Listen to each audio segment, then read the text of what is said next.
Bismillahirrahmanirrahim. Assalamualaikum warahmatullahi wabarakatuh. Alhamdulillah wassalatu wassalamu ala Rasulillah wa ala alihi wa man walaha ma ba'd. Insyaallah pada hari ini kita lanjutkan sesi pertemuan terakhir di pengantar ilmu ekonomi. Sebenarnya ini materi tambahan ya, tapi ini materi yang sangat bagus sekali, the basic tools of finance. Jadi alat dasar dalam keuangan. Kita akan tahu bagaimana kerja di prakteknya ya, walaupun ini masih pengantar awal, jadi kalian nanti akan mengembangkan sendiri, terutama ketika kalian terjun di lapangan atau bahkan mengikuti mata kuliah yang lebih advance, lebih ke lebih mendalam gitu ya. Jadi ini sangat penting sekali dan membekali kalian supaya ada background seperti alat-alat dasar bagaimana pasar keuangan itu berjalan.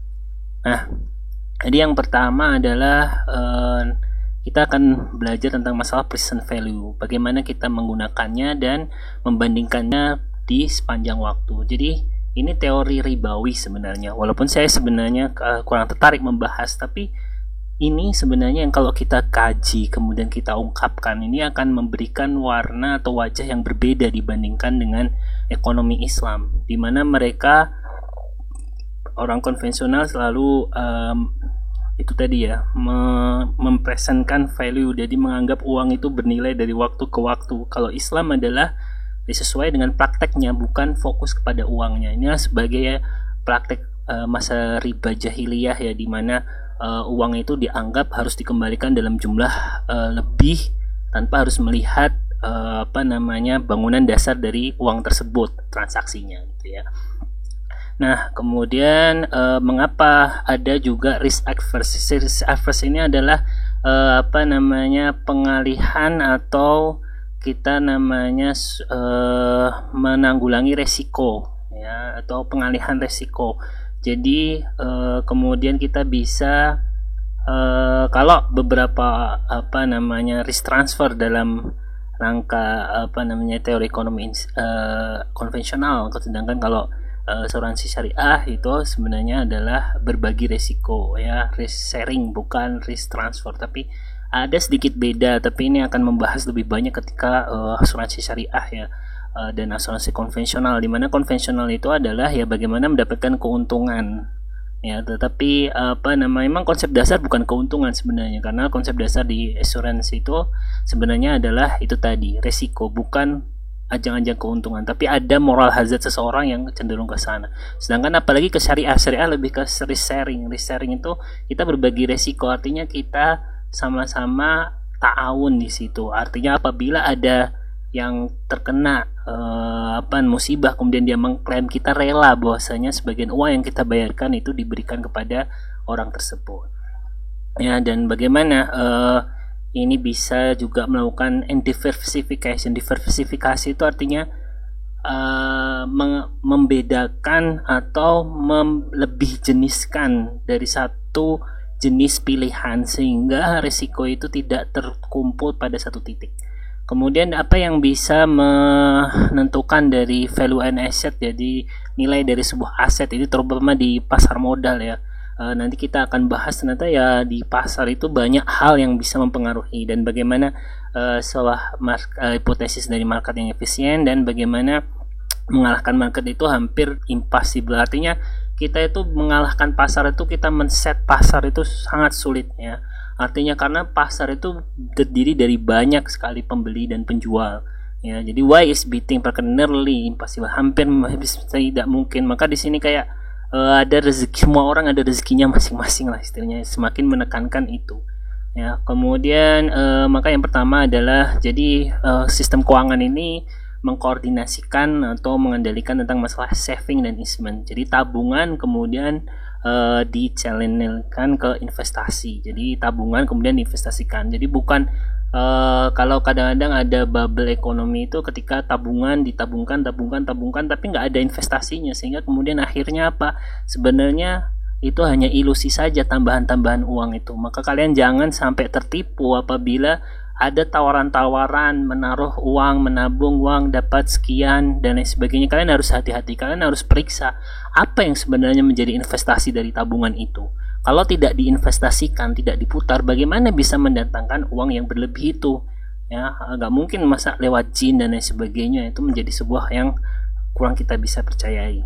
Maka kemudian banyak partisipan dari sistem keuangan melakukan keputusan-keputusan dengan mempertimbangkan dari alokasi dari sumber daya sepanjang waktu dan juga bagaimana menghandling resiko. Jadi tidak ada semua kegiatan keuangan yang tidak mengandung resiko, pasti ada resikonya.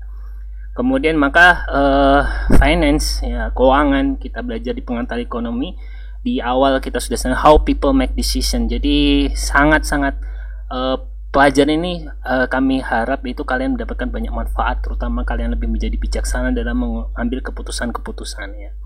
Nah, kemudian present value, the time value of money. Jadi ini yang prinsip ekonomi ribawi, ya, atau ekonomi konvensional. Jadi mereka menggunakan konsep present value. Present value itu artinya apa? Present itu artinya sekarang, value itu nilai. Jadi nilai sekarang. Kalau ada nilai sekarang berarti ada nilai yang nanti, future value. Nah, konvensional menganggap bahwasanya future value pasti lebih besar dibandingkan present value. Kalau dalam Islam dia belum bisa menentukan itu, ya. Jadi memang intinya maka ada pepatah dan time is money itu dari pepatah orang barat, ya ada sebagian benarnya tapi ada juga salahnya. Jadi menganggap bahwasanya pasti semua keadaan itu menjadikan uang itu bernilai lebih di tahun mendatang. Padahal kenyataannya di lapangan tidak semuanya seperti itu. Hal ini seperti menghukum seseorang. Jadi ketika dia itu salah, berarti kamu sudah harus membayar lebih. Padahal dalam Islam tidak seperti itu kan. Kesalahan harus dilihat dulu apakah memang benar salah atau tidak. Jadi bukan karena kamu sudah saya pinjami uang kemudian kamu gak memanfaatkan dengan baik, makanya kamu ya terimalah kerugian dengan menanggung bunga yang begitu besar. Ya, maka present value of future sum, jadi jumlah yang dibutuhkan sekarang terhadap yield itu artinya bunga, ya, suku bunga itu.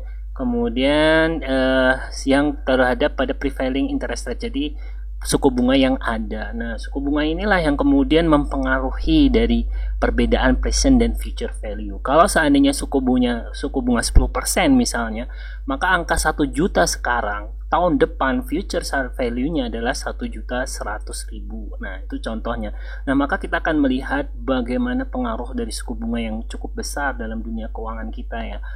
Maka kalau mau tahu bahwasanya konvensional menawarkan bunga tetap, itu forget it. Jadi itu sepertinya mustahil. Mereka pasti bermain dalam sistem yang sudah lama ini, yaitu bermain dengan suku bunga. Ketika suku bunga Bank Indonesia naik dan turun, mereka kemudian menyesuaikan hal tersebut. Jadi tidak ada bunga flat. Bagi mereka pasti mengetahui. Dan kita akan juga tahu bahwasanya kerangka berpikir ekonomi konvensional yang menganggap bahwasanya suku bunga inilah yang juga mengarahkan mereka untuk berinvestasi atau tidak. Jadi kalau suku bunga tinggi, mereka kemudian memutuskan untuk tidak berinvestasi. Tapi kalau suku bunga rendah, mereka kemudian berinvestasi. Jadi inilah yang menjadi penyebab bahwasanya suku bunga ini menjadi virus tersendiri dalam mempengaruhi dunia keuangan. Maka ekonomi Islam hadir dengan minimal bisa meminimalisir dampak dari ketergantungan dari pijakan dari suku bunga. Nah, maka konsep yang terkait adalah the future therapy, kumpulannya. Jadi future value dari penjumlahannya adalah jumlah yang akan lebih bernilai untuk future given future date. Jadi tanggal yang kedepannya, ya. Kemudian yang dibolehkan untuk mendapatkan interest, artinya bunga tersebut dalam prevailing rate, dalam suku bunga yang berjalan atau yang ada. Contoh simple deposit ini gambarannya. Kalian coba depositokan, artinya deposito menabung, ya, $100 di bank dengan interest 5%. Berapa future value-nya?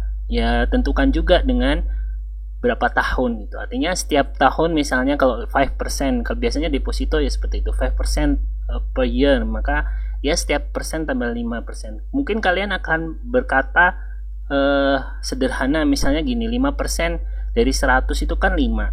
Kemudian kalikan aja misalnya 3 tahun 3, berarti 115. Tapi sebenarnya tidak demikian sederhana, ya.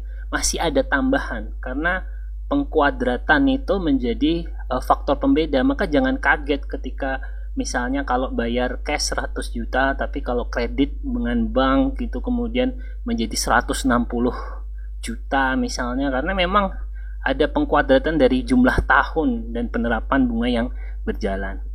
Nah, misalnya ya ini contoh, jadi dalam 1 tahun 105. Ya ini kalau apa namanya 1 tahun aja, tapi kan jarang orang apa namanya kredit 1 tahun ya. 2 tahun dia 110 plus 25, jadi bukan 110 tapi ada plus 25 karena ada kuadratnya di situ ya. Secara penghitungan sederhananya. Kemudian dalam 3 tahun 119,76. 0,76 ini tahun keempat sudah menjadi 1, maka mungkin 121-an sekian dan mungkin sangat membengkak apa namanya sehingga menjadi cukup banyak yang harus kita bayar. Kalau itu kita di sisi orang yang minjam ya, kalau misalnya kita sebagai pencicil rumah dan lain sebagainya, maka kalian harus hati-hati. Maka benar kata pepatah itu cash is the king, jadi uang cash itu lebih diutamakan, dan sebenarnya ekonomi Islam juga mendorong penjualan cash gitu ya, supaya tidak terjebak dalam patokan suku bunga seperti ini.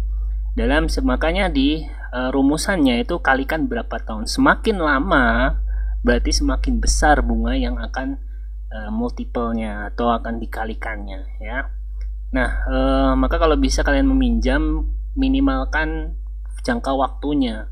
Usahakan pinjaman lunak dari pihak-pihak terkait, keluarga dan sebagainya, teman terdekat. Dan itulah yang kalian ketika bisa meminimalisir jangka tahun untuk peminjaman, maka kalian bisa kalian bisa menjadi lebih menghindari dari pengenaan bunga ini. Nah, kemudian contoh ini adalah in general, jadi future value adalah present value ya, kalikan berapa 1 plus berapa suku bunganya kalikan N. Ini adalah cara mengukur future value-nya. Future value itu nilai yang akan datang berapa ya kan.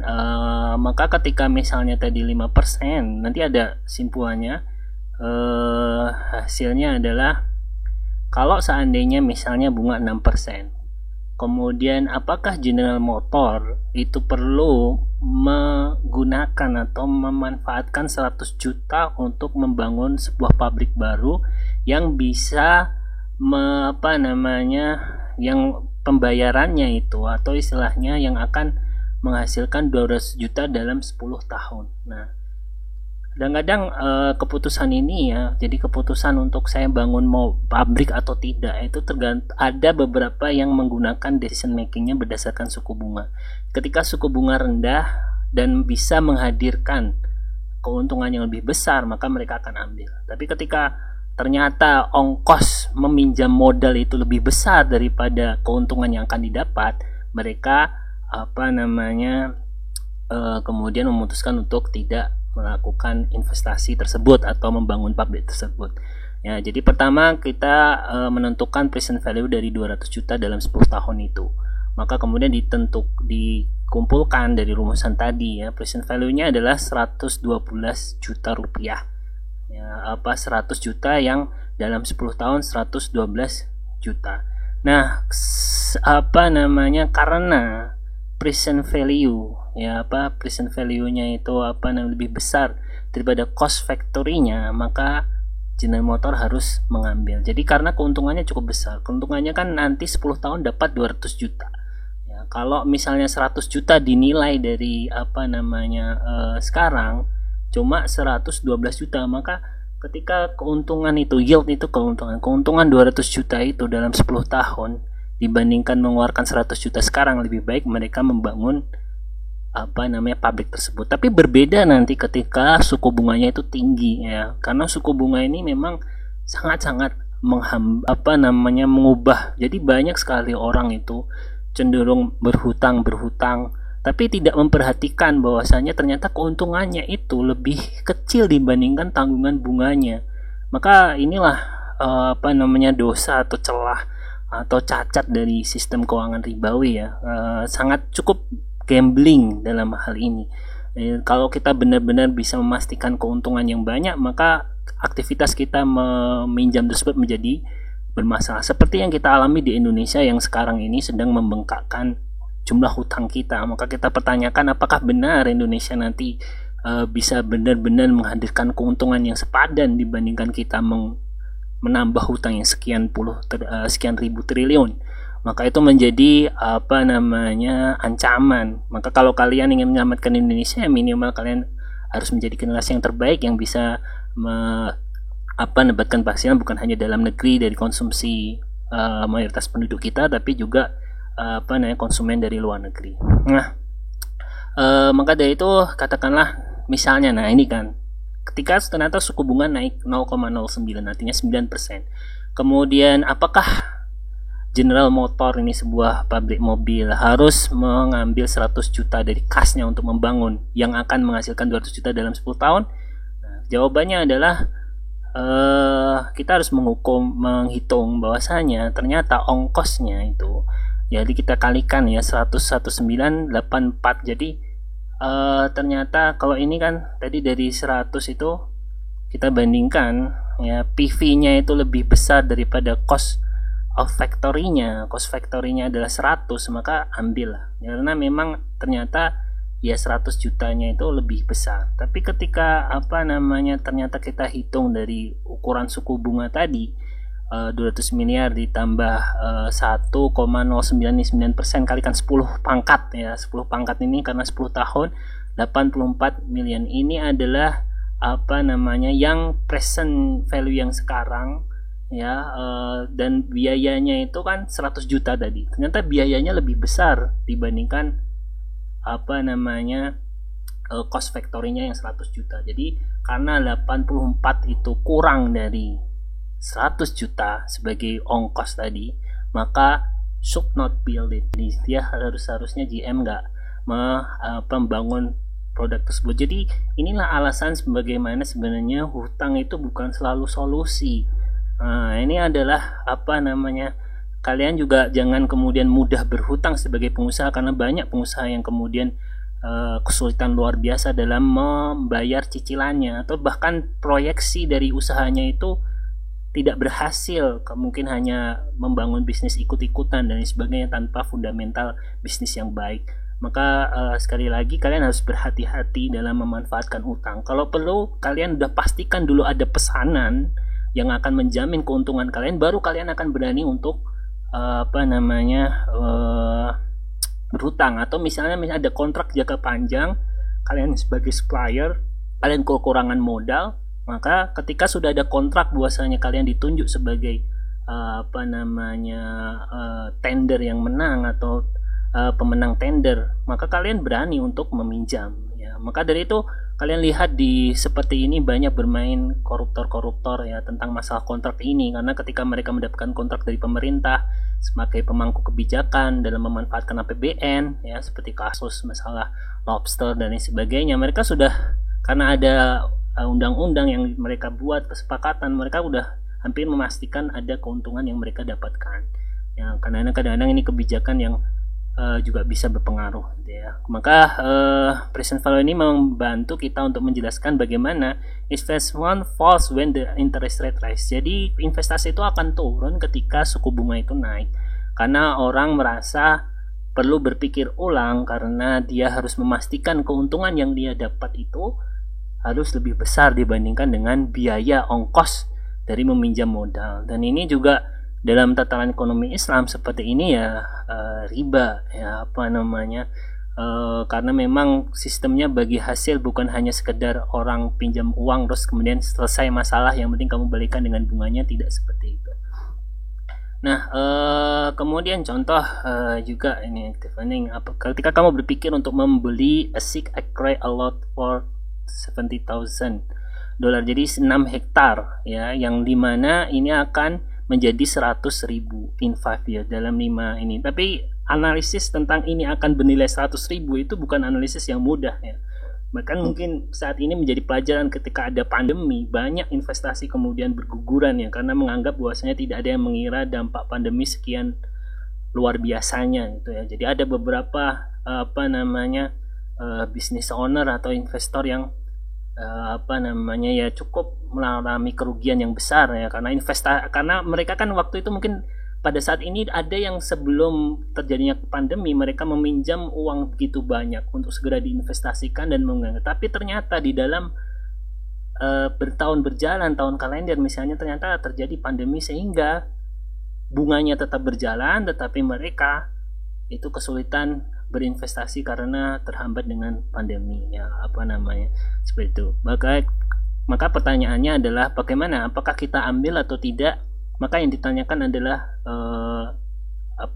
rate dari suku bunga. Ini kalau orang yang bagi cash ini nggak berlaku, karena kalian misalnya saya punya tabungan 70.000, saya beli pakai uang cash. Itu yang kadang-kadang terjadi para teman-teman orang-orang profesional yang kalian mungkin agak jarang lah dengar Cristiano Ronaldo atau bahkan siapa yang profesional yang punya kantong besar. Mereka jarang membuat investasi yang dibangun dari hutang. Mereka lebih kepada tabungan yang mereka miliki. Tapi juga tidak masalah kita lihat kalau seandainya memang benar-benar untuk ekspansi jangka panjang dan cukup cepat untuk dilakukan, maka opsi untuk meminjam ini menjadi salah satu pilihan.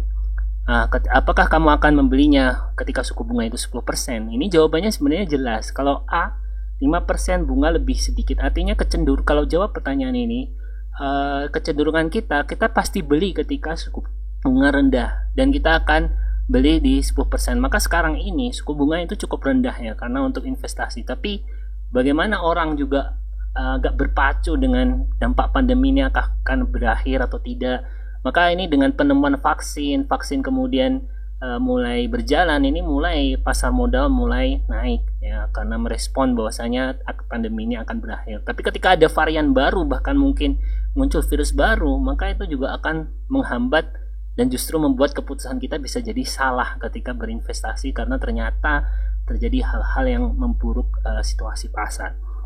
Nah, ketika 5% kemudian kita hitung tadi ya dengan 7830 ya, ini ternyata present value itu lebih tinggi daripada yes buy it, maka belilah gitu ya, karena ongkos 70 juta dengan present value yang kita pakai dengan ukuran bunga tadi itu akan bernilai 78.000 di 5 tahun mendatang. Maka kita masih sudah untung di situ, karena untung maka beli aja ya. Cuma ya ini tadi misalnya contoh ternyata bahkan misalnya kalian beli ya, kalian biasanya ini kadang-kadang ternyata tanah itu kalian beli itu ternyata sampingnya mau dibangun jalan tol. Berapa banyak kenaikan keuntungan yang ternyata kalian nggak kan misalnya. Itu contoh-contoh ya, artinya banyak faktor memang, tapi itu gambarannya. Jadi mungkin kalau kalian intinya pelajaran di sini adalah ketika kalian meminjam dengan suku bunga tertentu, kalian pastikan keuntungan yang kalian dapatkan itu sepadan atau lebih besar dari biaya ongkos pinjam modal tersebut. Nah, kemudian yang kedua, ketika suku bunga menjadi besar ya, masalahnya itu tidak ada kontrak ya, bahwasanya suku bunga itu kalau di murabahah di dalam ekonomi saham, dia harga sudah ditentukan, jadi tidak berpengaruh dengan suku bunga yang ditentukan Bank Indonesia. Tapi yang inilah yang kalau kalian lihat berbeda dengan ekonomi Islam gitu ya. Jadi sangat floating, sangat berfluktuasi, sangat mengambang dunia ekonomi konvensional. Maka nggak ada bunga yang flat ya. Jadi mereka sesuai dengan keadaan pasar tersebut. Sedangkan di syariah, di sisi murabahah pun dilarang seperti itu, naik turunnya harga itu ya. Jadi ada beberapa penyampaian juga di dalam ini sangat menitik tekankan, ketika kalian meminjam pinjaman konvensional, mereka nggak akan pernah memberitahu seberapa pasti jumlah yang harus kalian bayar, karena mereka memakai bunga yang berfluktuasi atau situasi keadaan pasar. Sedangkan di syariah kalian dijamin bahwasanya tidak akan ada perubahan harga meskipun dunia mau runtuh atau yang lainnya lah, istilahnya seperti itu ya. Nah ketika bunganya itu menjadi 10%, kemudian ongkosnya itu menjadi lebih besar ya, dan ternyata kita hitung present value-nya menjadi 62.000, maka ternyata dari ongkosnya 70 itu ternyata lebih besar dibandingkan dengan nilai yang akan kita dapatkan. Maka kalau seperti itu ya, do not buy it, jangan membelinya, artinya jangan gunakan pinjaman untuk membeli 6 hektar tanah tersebut. Oke, itu adalah salah satu ini. Company dia adalah akumulasi dari jumlah uang yang di mana ada keuntungan atau bunga yang didapatkan dan juga ada tambahan bunga. Jadi ada pokok bunga dan tambahan pokok bunga tersebut. Jadi karena compounding itu, jadi compounding itu artinya berlipat-lipat nih ya, sehingga ada perbedaan sedikit dalam interest rate untuk bisa menjadi big difference. Jadi yang kecil-kecil lama-lama menjadi big difference. Maka hati-hati dalam meminjam pinjaman dengan metode konvensional ataupun ribawi, sangat-sangat memberatkan. Kemudian ketika kalian membeli $1.000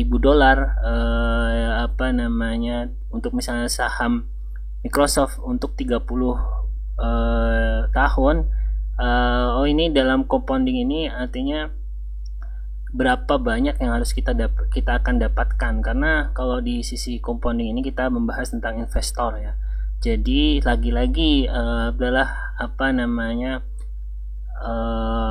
future value, kemudian basis dari keputusan untuk membeli saham Microsoft misalnya, ataupun keputusan-keputusan ekonomi yang lainnya, itu memperhatikan dengan rate of return atau artinya keuntungan yang dijanjikan dan juga dana pinjaman waktu itu ya.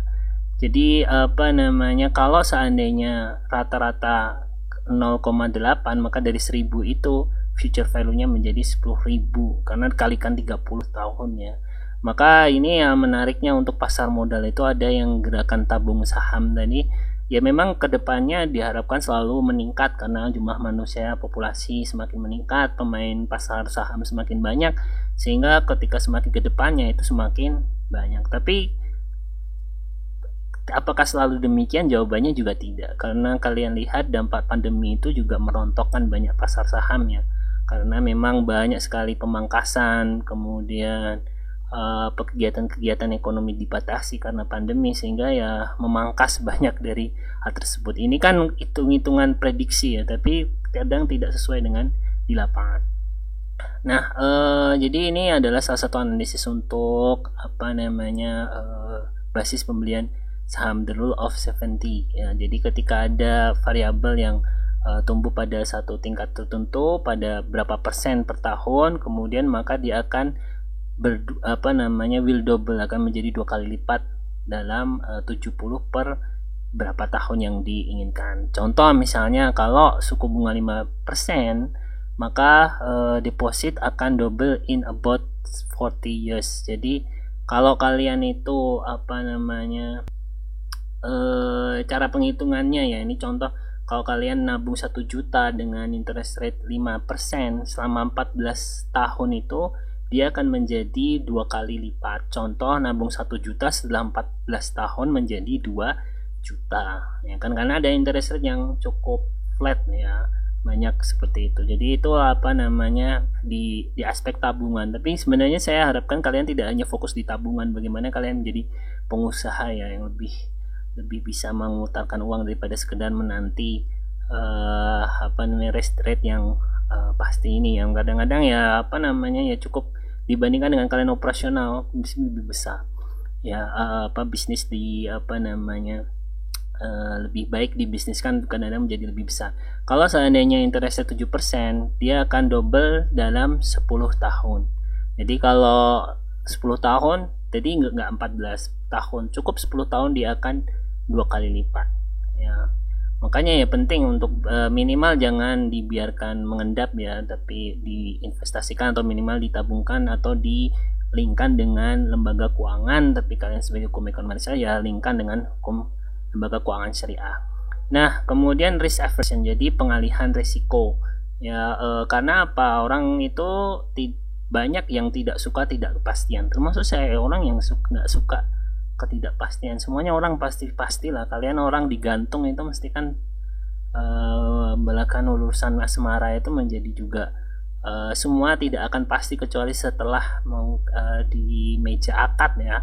Artinya tidak ada yang bisa menjamin gitu ya, itu ininya. Tapi itu nggak ada lah urusan asmara, dalam ekonomi beda ya. Kalau ekonomi ada banyak hal yang bisa dilakukan untuk meminimalisir risiko, tapi kalau asmara kayaknya lebih kompleks daripada itu. Nah, oke. Kemudian misalnya kamu ini contoh gambaran sederhana. Kalian disuruh misalnya, ini kita ada koin, kamu mau nggak kalau seandainya koinnya kita lempar kemudian menunjukkan gambar, maka kalian kehilangan 10.000. Kalau ternyata kalian keluar angka, maka kalian yang dapat 10.000. Misalnya seperti itu. Ada orang yang ya kalau menang, ya kalau nggak menang. Nah, kemudian beberapa hal yang bisa dilakukan untuk meminimalisir resiko kehilangan tersebut.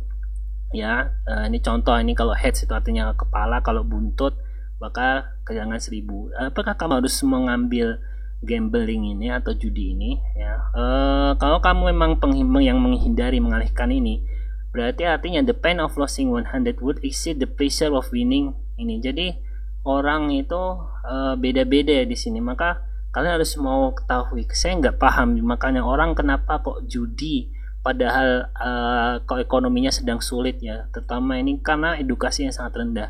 Jadi kalau kalian mau tahu sebenarnya ya majority orang yang berjudi misalnya di negeri-negeri Eropa dan mereka itu orang-orang yang super kaya, saking bingungnya kehilangan gimana menghabiskan uang, maka kemudian mereka pergi ke tempat judi gitu ya. Tetapi kita sayangkan misalnya ada dari sebagian bangsa atau warga di plus 62 ini yang kadang-kadang mereka ekonominya sulit tapi kemudian terjun di dunia judi. Nah, ini yang mereka sebenarnya tidak cocok karena mereka beresiko semakin parah keadaan ekonominya ya. Jadi kadang-kadang untuk orang-orang yang beresiko kayak gini, kehilangan kalah dalam judi itu akan menghadirkan kesedihan ya yang melebihi dari kesenangan memenangkan 1.000 tersebut ya. So kalau sebenarnya seperti ini, kalian seharusnya tidak mengambil gambling tersebut ya. Jadi kalau kalian memang tidak mau kehilangan ya jangan gambling gitu ya, kalian mending manfaatkan yang lain. Makanya inilah pentingnya arti meminimalisir resiko ya. Berapa banyak keuangan itu yang salah urus ya karena salah mengelola resiko.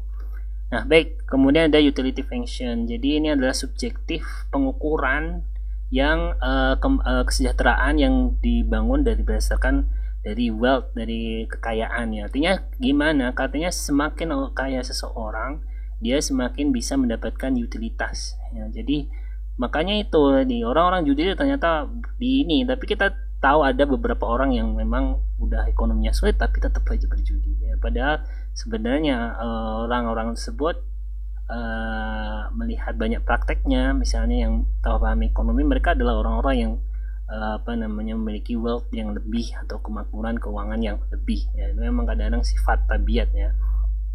Nah, sehingga di sini kalian lihat ketika kemakmuran atau kekayaan itu naik, maka curve itu semakin flat ya, semakin flat itu semakin datar. Kemudian terhadap diminishing managerial ini, jadi kalau saya kehilangan orang saya misalnya punya ciki, kalian misalnya ya contoh sebagai mahasiswa minum, misalnya kalian punya 3 botol, kehilangan 1 kalian tidak akan bermasalah. Tapi kalau kalian cuma bawa 1 botol untuk bekal, misalnya ikut latihan, ternyata botol itu hilang, itu pasti akan merasa kehilangan sekali. Berbeda dengan orang yang awalnya punya 3 botol kemudian hilang 1. Itulah fungsi dari seperti itu ya. Jadi itu konsep utility di konvensional. Sedangkan kalau dalam Islam ya lebih kepada maslahah, walaupun beda-beda, ada persamaan tapi banyak perbedaannya. Ini akan dikaji kalau lebih besar di kajian filsafat sebenarnya. Kemudian jadi the more wealth a person has, the less extra utility he would get from an extra dua. Jadi kalau semakin dia makmur, sebenarnya kalaupun tambah juga nggak terlalu tambah gitu ya. Misalnya tadi yang 3 botol kemudian dia berjudi dengan 1 botolnya, mau tambah ya nggak terlalu signifikan juga bertambah karena dia punya banyak gitu. Maka banyak orang berjudi di beberapa negara maju itu mereka adalah orang-orang yang super kaya. Makanya sedangkan ini adalah tadi ya, sama sebenarnya prinsipnya.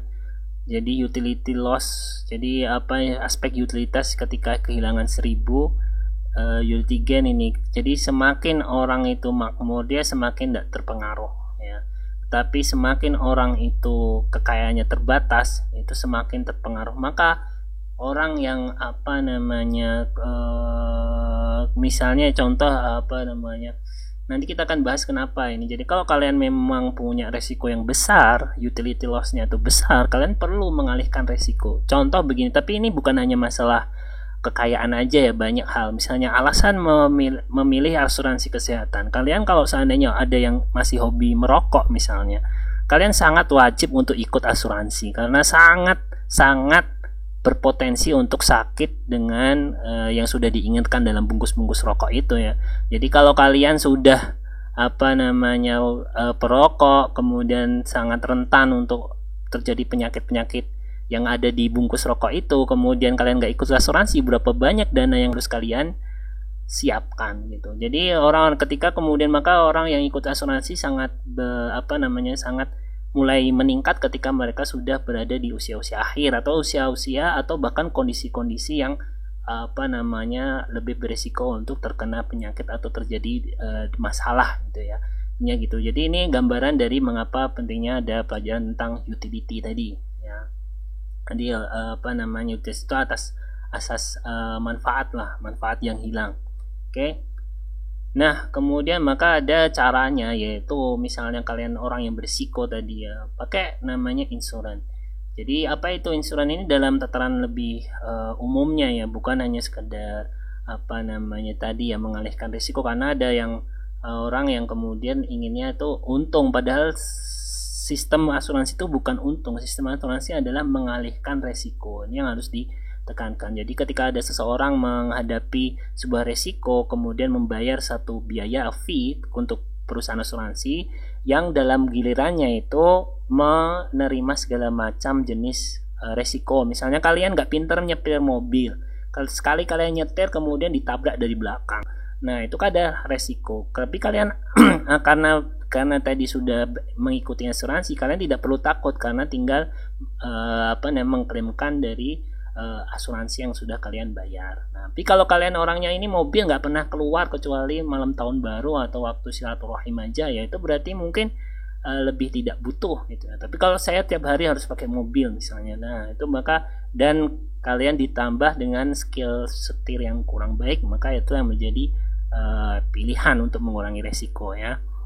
Ya jadi mereka itu risk to be pulled itu artinya ya ini tadi masalah efisiensi yang kita singgung di awal. Jadi biar orang itu yang beresiko kemudian yang ternyata sering kena resiko itu, mereka lah yang kemudian tercover atau tidak mengalami kerugian yang lebih banyak ya. Jadi semua orang menjadi lebih ini, jadi semuanya itu lebih ini. Itulah sebenarnya prinsip dari asuransi itu. Tapi banyak orang yang mensalahartikan, wah kesempatan nih, saya baru bayar 100.000 di periode awal asuransi, kemudian ingin mendapatkan jumlah tanggungan istilahnya yang besar. Nah, itu kan prinsipnya seperti itu ya. Jadi contoh ini lebih mudah for 10,000 10.000 untuk each other, 1/10.000 of the risk of house burning down than one person to bear the entire risk alone. Jadi lebih enak 10.000 itu menanggung resiko dari satu orang yang terkena risk of house burning, artinya kebakaran ya, ini asuransi kebakaran ya. Artinya tapi kalau kita nggak ikut asuransi kebakaran, contoh misalnya apakah yang menjadi kasus di Jakarta ya, karena memang rumahnya dempet-dempet, ketika satu rumah terbakar yang lainnya bisa terbakar. Nah kalau terbakar dan itu kita hadapi sendiri ya, berapa yang harus ditanggung dengan resiko misalnya terjadi benar-benar kebakaran, misalnya kerugiannya sampai ratusan juta. Tapi kalau kalian punya asuransi, maka kerugian yang kalian dapatkan dari kebakaran itu ikut ditanggung oleh peserta asuransi kebakaran yang tidak mengalami kebakaran. Itulah diantaranya. Tapi ada beberapa masalah di insuran ini ya, nanti kalian akan dibahas lebih detail di asuransi syariah ataupun di materi yang lainnya atau bank lembaga keuangan. Jadi adverse selection, jadi kadang ini yang sulit walaupun sebenarnya pihak asuransi sudah berusaha ya, mereka di salah satu divisi ada underwriting di mana mereka selalu menilai seseorang dengan potensi resiko yang dimiliki. Jadi semakin berisiko seseorang, jadi kalau orang yang semakin berisiko sebenarnya mereka mendapatkan manfaat yang paling banyak daripada asuransi ya, sehingga mereka lebih cenderung untuk membelinya. Ya contoh saya sebutkan tadi, orang yang perokok, asuransi kebakaran orang yang tinggal di pemukiman yang padat penduduk, kemudian ada beberapa banyak contoh juga pekerjaan yang offshore ya, di tambang dan lain sebagainya, mereka itu akan mendapatkan asuransi yang begitu besar ya, karena ketika terjadi ledakan atau apa, itu sangat-sangat berisiko, sehingga mereka pasti mengikut sertakan dalam asuransi. Kemudian ada moral hazard. Nah, ini juga ada. Jadi dengan less incentive to avoid risky behavior. Jadi ada. Kemudian moral hazard itu gini, jadi orang ketika sudah diasuransikan, ternyata mereka itu kemudian ini yang menjadi masalah ya. Kalau kalian mungkin bisa lihat, dua masalah ini juga cenderung menjadi jawaban kalau kalian mengikuti isu tentang masalah BPJS, kenapa selalu defisit, karena masalahnya juga begini, kita belum jelas. Masyarakat Indonesia itu kita tidak memetakan ya, semua bayaran dikategorikan dengan kelas 1, kelas 2, kelas 3. Padahal yang seharusnya lebih ini, kalau seandainya kebiasaan masyarakat Indonesia ini semakin buruk, ya kan, makan junk food, kemudian tidak peduli dengan kesehatan, nah itu menjadi lebih berbahaya gitu ya. Kemudian moral hazard juga, jadi udah diketahui bahwasanya rokok bikin masalah banyak, tapi tetap aja nekat ngerokok. Kemudian akhirnya apa? Ya itulah ya, akhirnya banyak orang yang kemudian dapat klaim tapi ya selalu nunggak, karena mereka kemudian seharusnya ya tetap waspada, bukan kemudian menjadi abai terhadap potensi-potensi resiko itu. Semuanya harus ini. Kadang-kadang ada, wah saya kan sudah ditanggung asuransi, kemudian dia makan sembarangan, mabuk-mabukan dan sebagainya, sehingga semakin berbahaya, menghadirkan resiko yang lebih besar. Nah, makanya perusahaan asuransi itu tidak bisa fully guard, jadi dia tidak bisa menjaga secara penuh masalah-masalah ini. Dan ini menjadi dua PR besar juga dari BPJS Kesehatan kalau dia mau sehat kembali ya, bukan sangat sulit menjaga, apalagi kalian tahu sendiri lah orang-orang Indonesia bagaimana ya, memang tapi kita harus optimis lah gimana cara mereka itu memperbaiki dari sisi moral hazard. Meskipun ada asuransi, mereka tetap jaga kesehatan, meskipun pemetaan yang lebih besar lagi tentang masalah orang yang berisiko dan tidak berisiko gitu ya. Makanya kadang-kadang juga prihatinkan juga, kadang-kadang orang yang misalnya lebih berpenghasilan, mereka lebih aware kesehatan dibandingkan orang yang berpenghasilan rendah. Nah, ini contoh-contoh hal yang menjadi sulit ya, memanage perusahaan asuransi. Sehingga kadang orang-orang yang berisiko rendah itu kadang mereka itu justru tidak mendapatkan manfaat ya. Memang kalau di asuransinya memang cenderung niatnya adalah berbagi ya, artinya berinfak atau kepada orang yang lebih berisiko. Makanya kalian kalau misalnya orang risiko rendah ya bolehlah tanpa perlu harus ikut asuransi ya. Tapi kalian harus memaksimalkan tuh risiko rendah itu ya, jaga kesehatan dan lain sebagainya. Oke, kemudian Joe begin smoking in the bed after buying fire insurance. Nah, ini contoh adverse selection or moral hazard. Nah, tadi ini, jadi dia itu mulai merokok di kasur ya, habis membeli fire insurance. Kan kenapa dia alasannya Joe rokok di kasur gitu misalnya? Dia asalnya saya kan udah beli asuransi kebakaran ya, tapi bukan begini model pengelolaan asuransi. Dia harus tetap menolak resiko ini ya. Kemudian both Susan parent lost their teeth to gum disease, so Susan buys dental assurance. Nah, contoh adalah kedua orang tawa Susan itu mereka kehilangan gigi mereka karena ada masalah penyakit di gusi mereka. Kemudian baru beli dental insurance. So Susan ini kan kalau ini jadi parentsnya, tapi ini belum disebutkan ya, Susannya itu membelikan orang tuanya atau untuk dia sendiri. Tapi untuk dia sendiri bisa jadi ya. Kalau dari sini ya jelas yang A ini termasuk dengan moral hazard tadi ya. Kemudian kalau adverse selection itu lebih beresiko itu si Susan sini, karena orang tuanya kena masalah gigi, bisa jadi si Susan ini juga bermasalah gitu ya. Kemudian because insurance covers the anytime. Ini kita kalau bahas semuanya waktu kita panjang juga ini. Because insurance cover. Nah, ini mereka ini parkir di di tempat yang cukup tinggi gitu ya. Kemudian apakah kemudian because her insurance cover theft of any item, jadi biar nggak dicuri. Dia asuransi anti pencuri gitu ya. Ini moral hazard tadi ya, karena tadi kita sebutkan ya, tadi udah bukan berarti kemudian meniadakan resiko. Kemudian yang susah ini adalah adverse selection, orang tuanya beresiko, dia lebih beresiko, kayak misalnya karya dari riwayat kanker berarti dia punya potensi. Kemudian kalau yang sini adalah moral hazard ya, karena dia mentang-mentang udah bayar asuransi pencurian kemudian dia parkir sembarangan. Oke, nah kemudian ini banyak sekali tentang masalah resiko ya, ada standar deviasi di situ, saya gak akan banyak ya. Intinya semakin tinggi keuntungan berarti semakin ada potensi resiko. Bagaimana caranya? Adalah mendiversifikasi, replacing a single risk, jadi memindahkan satu resiko ke yang lebih besar jumlahnya. Jadi kalian memecah investasi kalian yang awalnya dalam satu kolam, satu pool menjadi lebih banyak. Ya, jadi terutama yang tidak terkait sehingga aset akan yang lain itu ada high return atau low return. Jadi ini yang konsep di reksadana ya. Jadi kalian jangan hanya incar saham-saham yang bisa berpotensi menghadirkan keuntungan yang banyak, tapi kalian harus melihat saham-saham yang dia aman meskipun bagi hasilnya sedikit ya.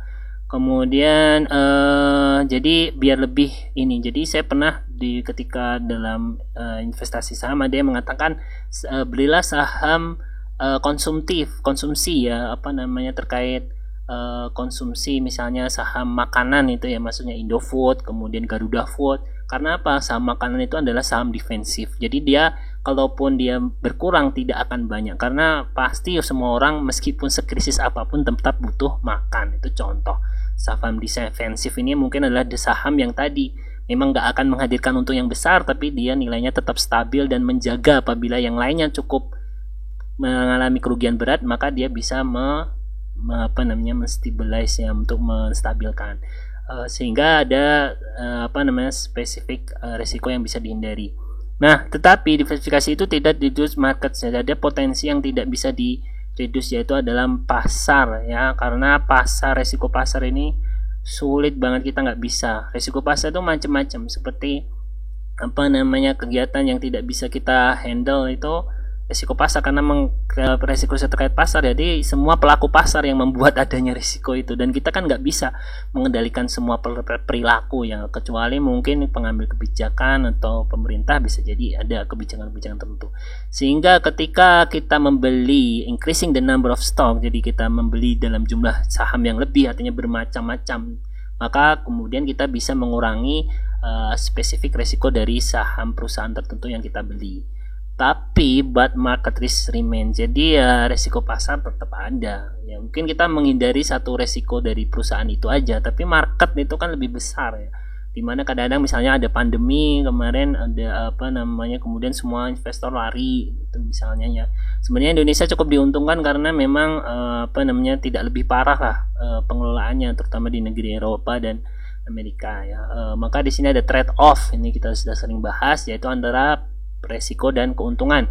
Jadi biasanya aset-aset yang berisiko itu dia akan memberikan keuntungan yang lebih, dan kemudian dalam rangka rata-rata, makanya kita perlu berkompensasi, ada kompensasinya, yaitu ada resiko yang lebih untuk tetap memegang aset-aset risiko itu ya. Jadi short term government bonds 13. Jadi kalau misalnya dalam 200 tahun ya, yang beresiko itu real return 8%. Jadi kalau biasanya investasi pasar modal untungnya bisa 8%. Tapi kalau obligasi itu hanya 3%. Gitu. Memang karena resiko perusahaan dibandingkan surat utang negara. Karena biasanya surat utang negara itu kan returnnya itu pasti, itu keuntungannya pasti. Ya, kemudian jadi misalnya kamu membagi portofolio menjadi 2 kelas, kemudian yang satu macam-macam, ini kalian nanti bisa baca sendiri ya. Sekira ini contohnya no stock standar deviasinya. Jadi kalian harus berhati-hati ya. Jadi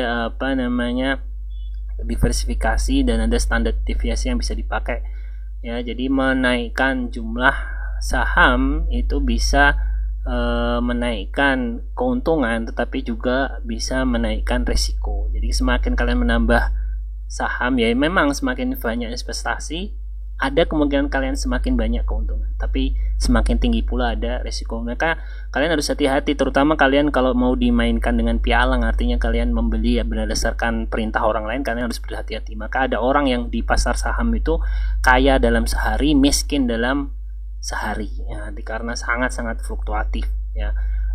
Kemudian ini asset valuation, ketika kita menilai dari sebuah nilai saham sebuah perusahaan, maka kita perlu memvaluasi atau menilai aset yang di ini. Ketika harga share price-nya lebih tinggi daripada value-nya, maka the stock is overvalued. Jadi terlalu bernilai ini. Jadi misalnya gini lah istilahnya, ada yang misalnya sepatu bekas dihargai dengan harga sepatu baru, itu kan berarti overvalue. Jadi dia dihargai dengan harga yang terlalu berlebih.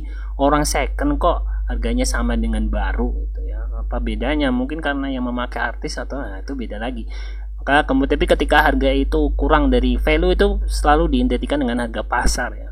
Jadi ketika kurang dari pasar, maka under value. Nah, ini adalah sangat keputusan. Jadi ketika harga itu di bawah harga pasar, seperti kalian, wah biasanya beli di mana-mana harganya segini, ternyata ini segini, ya, itu under value, maka kalian pasti ingin tertarik membelinya. Tapi kalau invest value, maka itu ya berarti fairly, itu cukup adil lah, harga tengah. Nah, ada harga tengah, harga di bawah pasar, ada harga di atas pasar. Nah, contoh ini adalah salah satu prakteknya. Contoh ini ya, ini contoh kalau kita misalnya bergerak di pasar saham gitu ya. Misalnya kalau misalnya ini kalau investasi $30 kita akan dapat 22. Tapi kalau $1 cuma 1,75 ya. Ketika memang berapa banyak yang kamu ini ke 3 years for ini you will ini jumlah yang kamu dapatkan ketika membeli dengan harga $30 tadi ya, karena kan ini hari tahun terakhirnya, makanya ada 30, jadi totalnya 22 terus ya, itu present value nya kan. Dari kalian tadi kenapa dengan present value itu selalu diukur dengan dengannya ongkos biaya pembeliannya gitu ya, pembeliannya tadi. Oke. Kemudian saya kira nanti kalian bisa baca juga di ini kan. Tapi intinya dalam mengevaluasi aset, intinya adalah ketika present value dari banyak dividen itu dan juga ditambah present value of the price you get when you sell the share. Jadi present value yang kalian, jadi ada dua dalam saham itu, kalian bisa dapatkan dividen dan present value dari harga saham. Jadi harga sahamnya kan ya kita harapkan senantiasa naik, tapi kenyataannya ada naik ada enggak. Know what future dividend or price will be. Nah kan kita nggak pernah tahu dividennya berapa, atau ini ada juga dividen yang nggak dibayarkan, misalnya karena perusahaannya tutup bangkrut, bisa jadi. One way to value, salah satu cara menilai adalah dengan fundamental analisis, yaitu adalah bagaimana mempelajari tentang laporan akuntansi atau laporan keuangannya ya, dan prospektif untuk menentukan value-nya. Ya, apabila dalam masa pandemi ini ya memang untuk saham-saham yang teknologi mungkin yang diharapkan banyak ini. Kemudian ini contoh kasus nyata. The company will be you have a broker. Broker itu artinya yang membantu untuk penjualan saham, kemudian dia memberikan nasihat untuk kamu harus beli perusahaan yang ini gitu ya. Apa yang kamu harus, should you buy stock in the company? Apakah saran itu langsung kamu terima? Jawaban satu yes, no, not until you read the prospectus. What is the prospectus? Jadi ini adalah pilihan. Kalau orang yang memiliki pengetahuan yang cukup, maka dia akan mencoba untuk not until you read the prospectus. Kita pelajari dulu. Jangan mudah percaya. Tapi banyak orang awam yang bergerak di saham, mereka hanya percaya pada orang tertentu, padahal tidak ada yang bisa memastikan gitu ya. Oke, di sini stock market is formational, efficient, stock price reflect all available, ada nilai-nilainya. Kemudian to new information, maka kadang-kadang kalau kalian ikut pasar saham, mereka akan mengupdate segala informasi. Setiap informasi bisa mengakibatkan perbedaan harga ya. Tapi memang kalau kalian ada studi itu malah lebih bagus kalian tidak harus memindahkan harga-harga itu ya, karena kadang-kadang sulit kalian jadi karena sangat fluktuatif lagi. Mending kalian mendiversifikasi dan percaya, kalian pilih pasar saham mana yang kira-kira bisa bernilai lah. Kalau kalian sedikit-sedikit sebagai trader, kalian harus berhati-hati, kalian harus punya hitung-hitungan yang lebih matang. Oke, ini adalah index funds itu juga salah satu manage funds juga. Jadi dia mutual fund. Jadi mutual fund itu reksadana yang membeli semua saham dalam sebuah stok indeks tertentu. Ini ada beberapa pilihan ya, pilih mana, manage atau index funds ya, itu perbedaannya ya. Memang ini ada bebannya, sekira ini tidak terlalu ya. Ada yang mengatakan bahwasanya harga saham itu pergerakannya sebagian itu karena masalah psikologi ya, ada anima spirit maksudnya, ada pesimis dan optimisme. Tapi ada juga yang mengatakan ini rasional atau tidak masuk akal. Maka kemudian bubbles itu terjadi, gelembung ya. Gelembung itu terjadi ketika spekulator itu membeli overvalue asset expecting price to rise further. Jadi kalau mereka tuh membeli saham-saham yang harusnya nilainya rendah, tapi kemudian menganggap bahwasanya ini akan naik, padahal enggak, karena harga sahamnya itu overvalue. Kemudian the pattern of departure of rational pricing is not known. Jadi harga yang rasional itu ya kita tidak ketahui ya, karena pembentuknya cukup beragam. Jadi ada beberapa banyak itu tools untuk membuat keputusan finansial. Jadi intinya adalah juga harga saham juga merefleksikan dari perusahaan yang diekspektasikan. Contoh misalnya perusahaan vaksin, perusahaan semua farmasi sekarang harganya naik, terutama ketika Pak Jokowi menentukan bahwasanya vaksin itu gratis. Artinya apa? Semua perusahaan farmasi yang memproduksi vaksin akan dibeli oleh pemerintah, dan pembelian pemerintah ya pasti dibeli gitu ya, meskipun dengan utang luar negeri dan sebagainya. Maka banyak sekali juga hal-hal dampak makroekonomi, dan nanti akan didiskusikan di chapter-chapter selanjutnya, meskipun kita sudah masukin terakhir. Kemudian tadi kita bahas tentang present value sudah, kemudian diminishing marginality ya, terutama untuk orang yang berisiko tadi, tapi ada orang yang tidak berisiko juga, sehingga kalian bisa tepat. Jadi ketika jadi investor tuh kalian harus memilih sesuai dengan resiko yang kalian pilih gitu ya. Kemudian sales payment, include dividend, dan juga final sell. Jadi ada dua macam keuntungan dalam jual beli saham. Ada keuntungan profit ya, profit dari kita membeli saham dengan harga yang lama dengan menjualnya dengan harga yang baru, sama dengan dividen yang kita dapatkan minimal setahun sekali. Kemudian ada become safer. Intinya informasi itu mempengaruhi dari harga saham tersebut. Kemudian ada yang melakukan gitu ya, karena banyak sekali macam-macam rasional psikologi. Maka hati-hati bergerak di pasar saham. Kadang-kadang butuh mental untuk terjun di pasar saham. Kalian harus siap mental untuk kehilangan ataupun kenaikan, dan kalian perlu lebih update dalam informasi. Mungkin itu saja pertemuan kali ini. Terima kasih atas perhatiannya. Pertemuan terakhir sebagai pelengkap, insya Allah kita akan lanjutkan mungkin dari sesi video yang selanjutnya adalah pembahasan KCC. Terima kasih. Assalamualaikum warahmatullahi wabarakatuh.